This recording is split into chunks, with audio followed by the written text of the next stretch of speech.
Bueno, y seguramente vamos a seguir hablando mucho sobre este tema y qué mejor que hacerlo con Santiago Peña que nos acompaña como cada miércoles. ¿Qué tal, Santiago? ¿Cómo estás? Muy bien, Paula, muchas gracias. Un placer estar nuevamente esta semana, que ha sido una semana desde el miércoles pasado cargada sobre un tema que lo empezamos a discutir, esta decisión de un juez brasilero. Y es impresionante todo lo que se ha analizado. Yo creo que es muy interesante todo lo que se ha dicho y se ha escrito.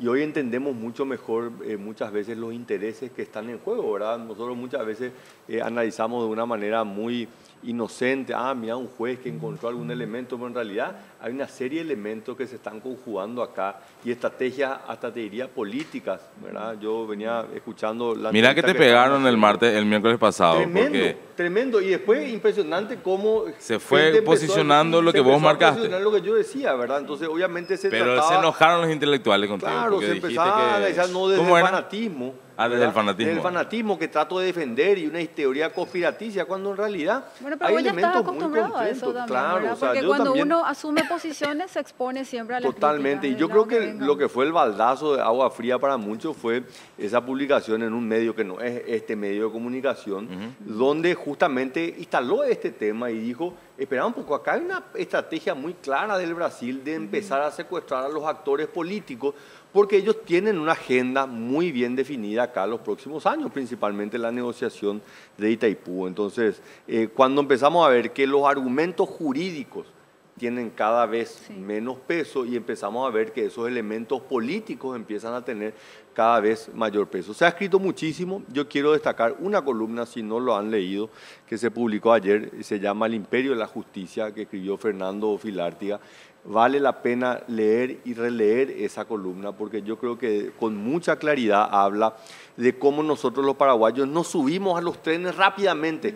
Se habla de un tema, nos subimos y espera un poco, vamos a analizar si realmente esto va en función a los intereses, primero, de la justicia, si realmente esto es un tema real o simplemente acá lo que está viendo es una estrategia política y nosotros nos estamos subiendo a ese carro que realmente va en contra de los intereses de la República del Paraguay. También sugeriría leer el editorial de Hoy La Nación, que habla de Brasil atropella a Paraguay, pero no a Perú. Y una partecita vamos a leer, dice: las especulaciones que señalan que la consecuencia de ello se instala a Cartes en la acusación, aprovechando que él mismo había hecho numerosas alusiones a su amistad con Messi en el pasado, es una manera de involucrar a alguien importante para mantener la atención mediática en alto y la fama de grandes investigadores sin discusión.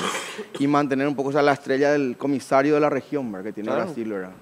Más todavía con Bolsonaro, aunque a algunos les duela, con Bolsonaro esto se potenció, ¿verdad? Totalmente, no, totalmente. Y bueno, yo creo que también esto y un evento político para la región muy importante, en mi opinión, es la elección del domingo en Uruguay, que por un lado yo creo que esto hay que analizarlo de dos maneras. Uno, una elección muy justa, muy apretada. Sí.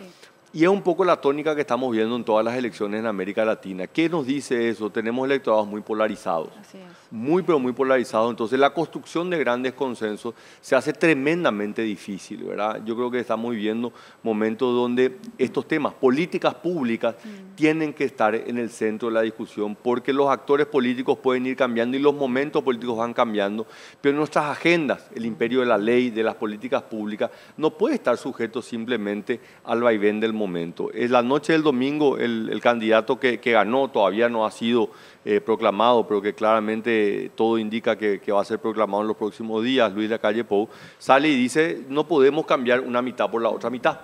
O sea, claramente hubo una señal importante, pero acá tenemos que construir una visión mucho más amplia y no solamente de un sector político. Así que creo que esto dentro de este mapa geopolítico que nos toca a nosotros en este vecindario del Mercosur, la elección de Luis Lacalle Pou, creo que es muy positiva. Yo la veo con mucho optimismo del La rol que puede alternancia cumplir. siempre es positiva. Súper positivo. Yo creo que, y lastimosamente vemos, ¿verdad?, del Frente Amplio, que en vez de reconocer y cerrar 15 años de una gestión, y bueno, estaban como que ahí luchando hasta último momento sin reconocer, ¿verdad? El candidato del Frente Amplio, Martínez, todavía no ha reconocido la victoria. Bueno, yo creo que eso también no le hace bien a la democracia uruguaya.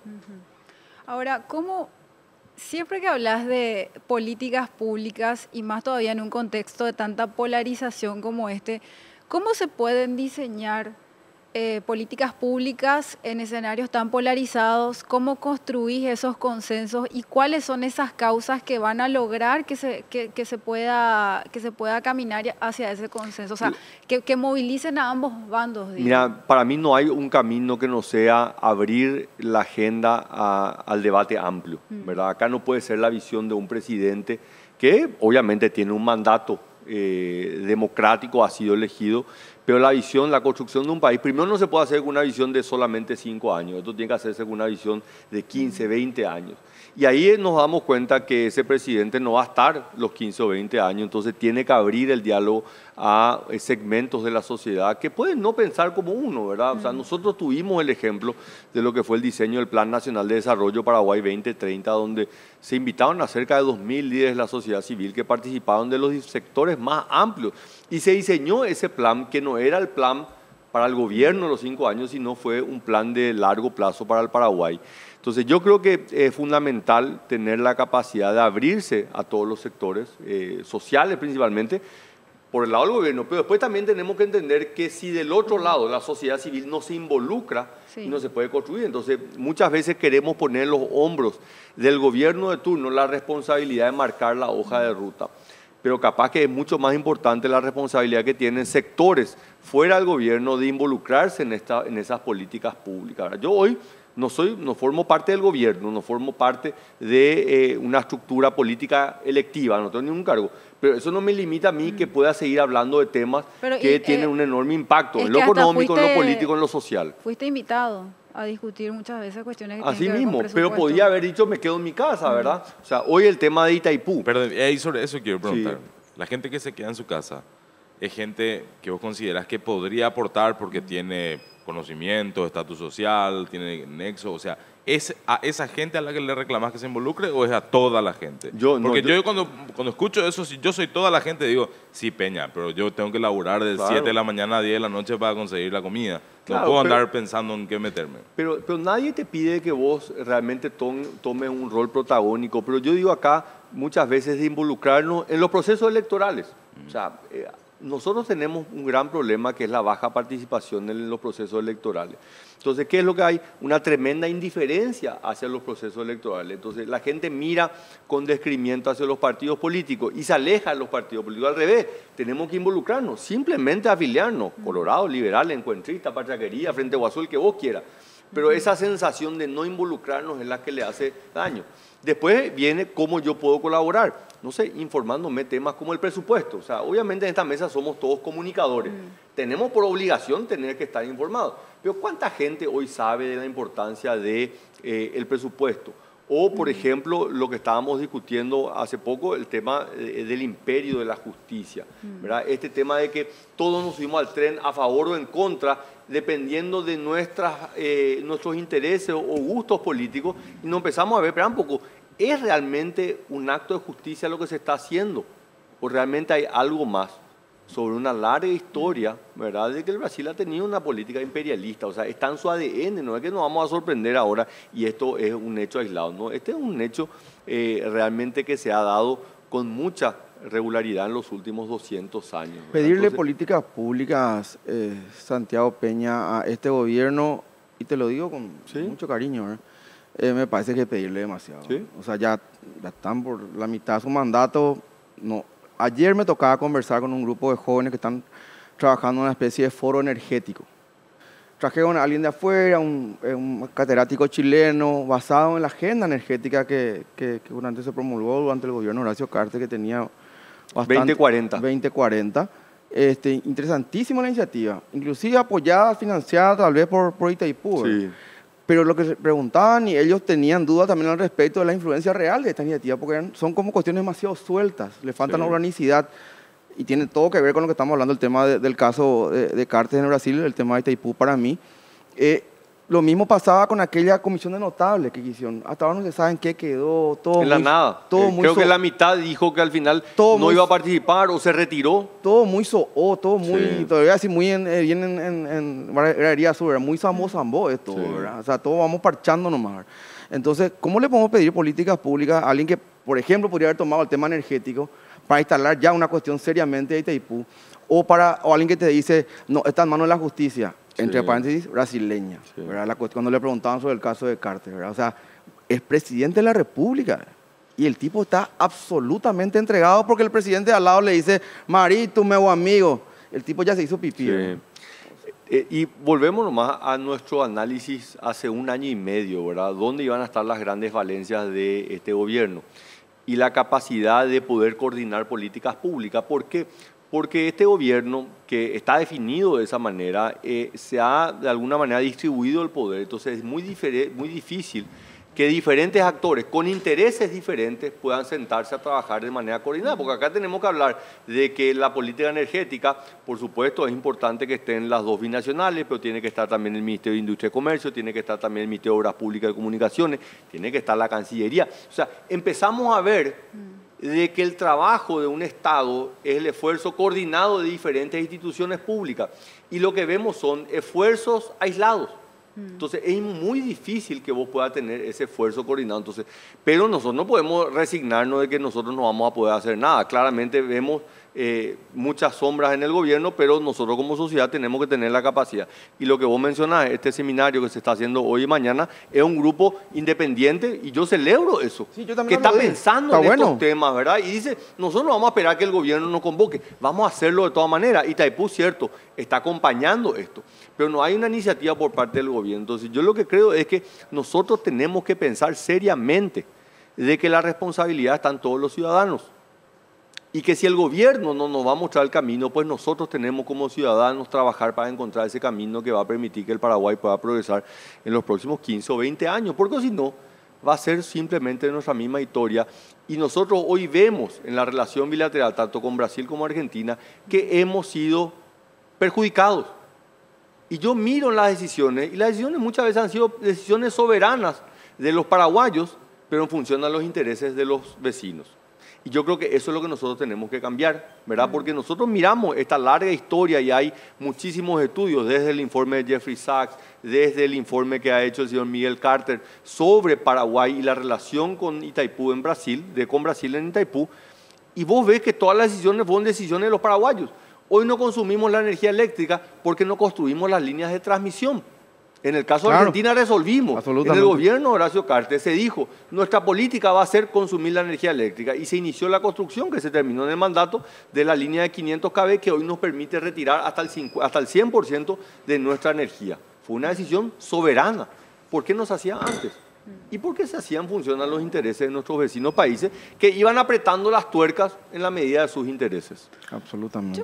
Si me permiten, quiero pasar a otro tema que tiene que ver justamente con lo que veníamos hablando al inicio de este bloque con el director del Centro de Estudios Económicos, la cuestión esta de las tarjetas de crédito. El BCP dice que hay entre 300.000 y 350.000 usuarios anteriores del dinero plástico que fueron expulsados con este tope que se le impuso a los intereses. Y que, bueno, que es un mercado que fue absorbido por las casas de crédito Sí. no reguladas, etcétera. Bueno, y una larga explicación.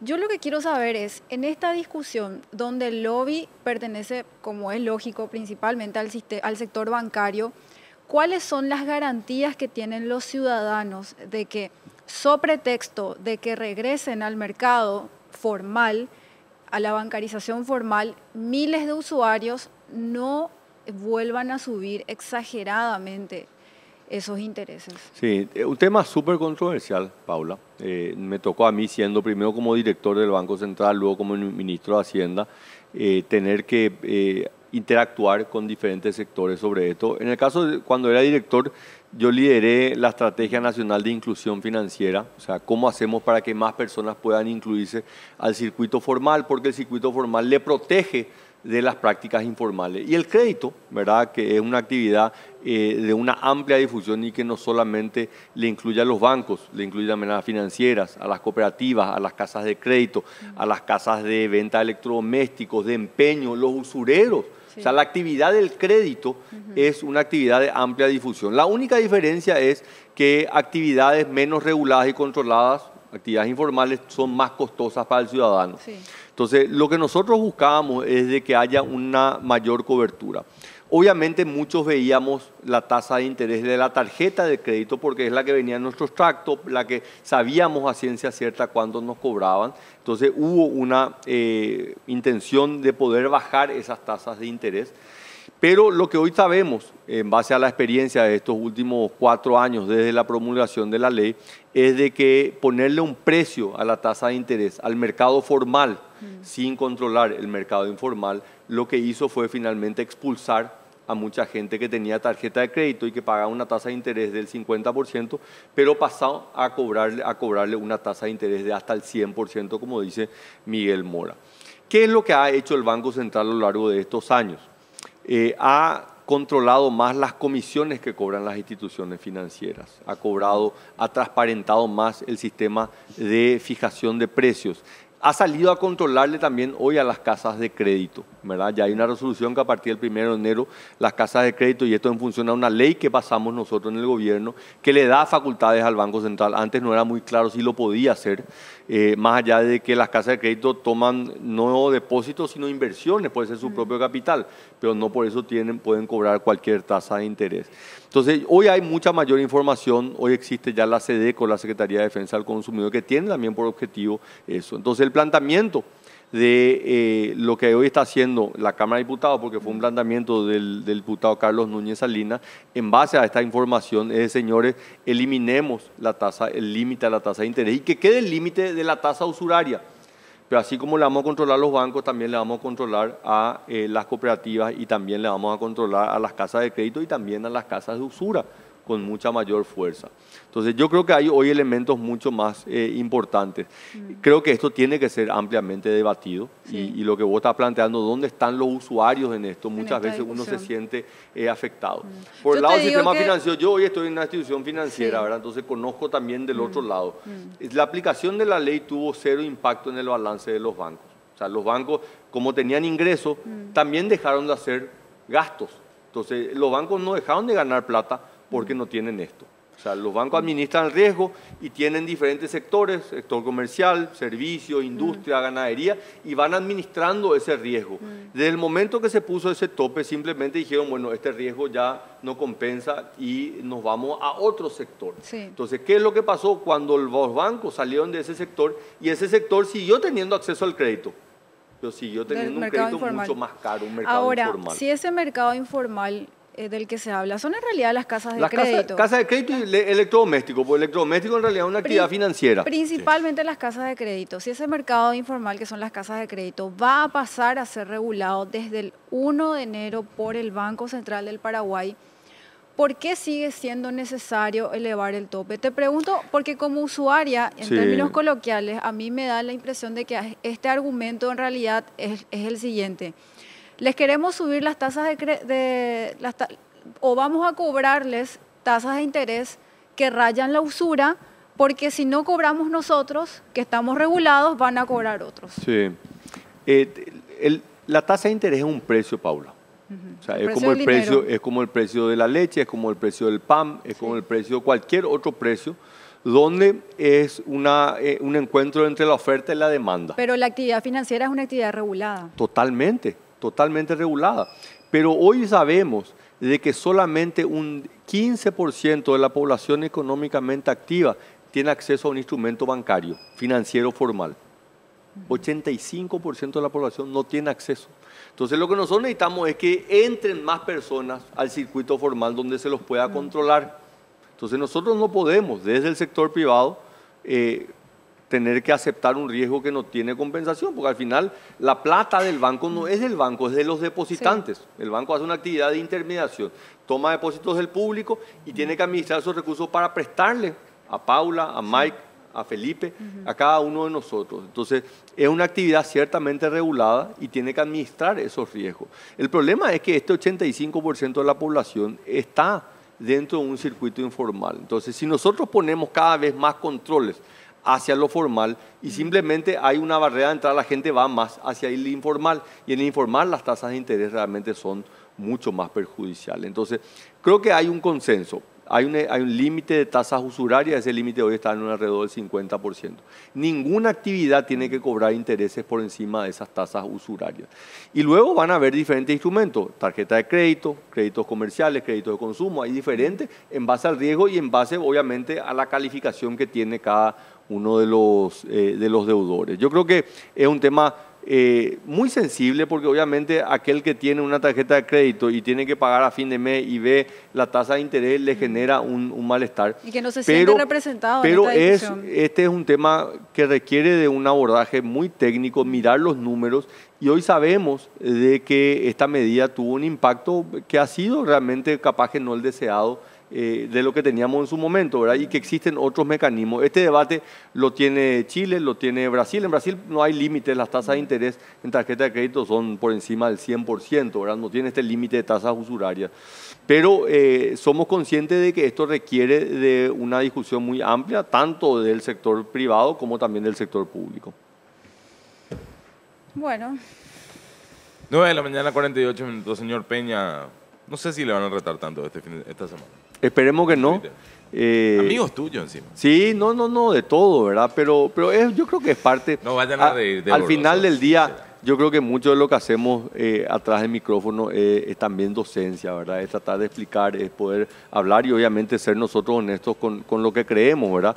Y finalmente, en estos 7 días no podemos desconocer que ha habido un tremendo debate, Hoy hablamos mucho más de estos temas de lo que hablábamos en el pasado, de cuáles son los intereses, qué es lo que está en juego y realmente cómo puede ser posible que en Perú hay 4 expresidentes que está demostrado que recibieron plata de una empresa brasilera que estaba en el epicentro de todo este esquema de corrupción. Jamás se le ocurrió a ningún juez tener que pedir la extradición de un expresidente de Perú o de otros países que estuvieron involucrados.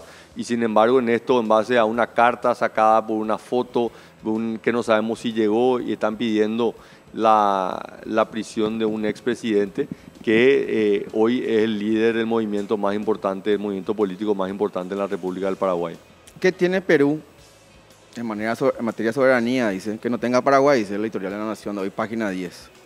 ¿Qué diferencia hay entre Paraguay y Perú, entre uno y otro país? Una sola.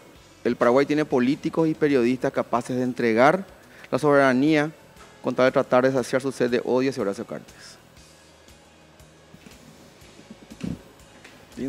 Hasta el próximo miércoles para mensaje. mí. Sí, pero quédate igual a enterarte cómo va a estar el Quédate clima nada más, esta Santiago. Por supuesto, claro ¿Cuánto que cuesta sí. 10 minutos más tu tiempo? Marlene, No. antes de ¿Bien? irnos tenés una mención Sí, pendiente, vamos a hablar por de favor. que había